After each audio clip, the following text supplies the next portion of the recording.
মাটির হাঁড়িতে ঘুটে ঘুটে তৈরি করা যে দ্রব্যটি প্রথম দেখায় তা মনে হতে পারে দই, কিন্তু এটি এমন একটি মিষ্টান্ন যার সঙ্গে দইয়ের তেমন কোনো সম্পর্ক নেই।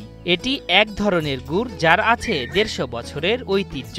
এই গুড়ের নাম হাজারি গুড়। এটি বাংলাদেশের এমন এক সম্পদ যার নাম দেশ ছাড়িয়ে বিদেশে পৌঁছে গেছে। এখন বিদেশে যাই বেশি। হাজারি গুড় দেখা যায় যে অন্যান্য গুড়ের থেকে এটা স্বাদ এবং গন্ধে সবার থেকে আলাদা, আর এটা দিয়ে মিষ্টান্ন রান্না করলে যে কাঁচা রসের যে একটা টেস্ট পাওয়া যায় এটা আমরা পাই। সাদা রঙের ব্যতিক্রমী এই গুড় তৈরি করা হয় বিশেষ এক প্রক্রিয়ায়। এর দামও সাধারণ গুড়ের তুলনায় অনেকটা বেশি। বর্তমানে প্রতি কেজি গুড় ১৬০০ থেকে ২০০০ টাকায় বিক্রি হয়। আগে যখন পুরো ছিল টান ছিল তখন আমরা ১৬০০ বিক্রি করছি, এখন ১৫০০ করে বিক্রি করে। আমদানি কম আর কি, গুড়ের চাহিদা বেশি, এই জন্য দাম বেশি। কথা আপনার আগে যে গাছের রস হইতো আর এখন বর্তমান রস হয়, গাছের রসের দিকে কম, গাছের দাম বেশি। প্রতিটা গাছ আমাকে কেনা লাগে ১০০০ টাকা করে। এই গুড়ের চাহিদা রয়েছে দেশ ও বিদেশে। অনন্য স্বাদের এই গুড় কিনতে দূর দূরান্ত থেকে ছুটে আসেন ক্রেতারা।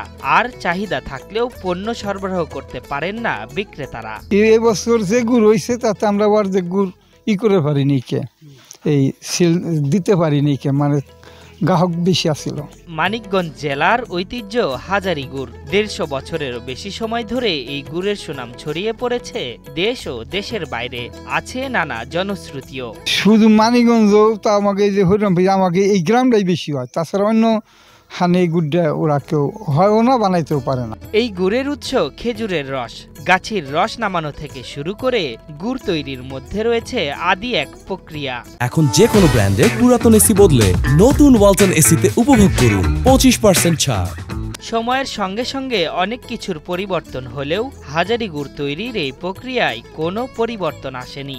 হাজারি গুড় বানানোর মধ্যে কি প্রকৃত রস লাগবো, রসটা ভালো লাগবো, ভালো রস দিয়ে হাজারি গুড় তৈরি হয়। জেলার হরিরামপুরের ঝিটকা এলাকায় প্রতিটি গাছি বাড়ির উঠানে ভোর থেকে শুরু হয় গুড় তৈরির ব্যস্ততা।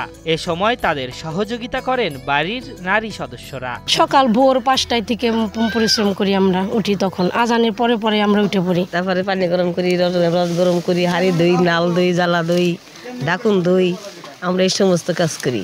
জ্বালাটা পাতি যেটা আমরা গুড় বানাই, জ্বালা পাতি, জ্বালা পাততে পাততে রস নিয়ে আসা যায়, আসার শেষে জ্বালায় রস ঢাইলে দিই, তারপরে জাল ধরাই দিই।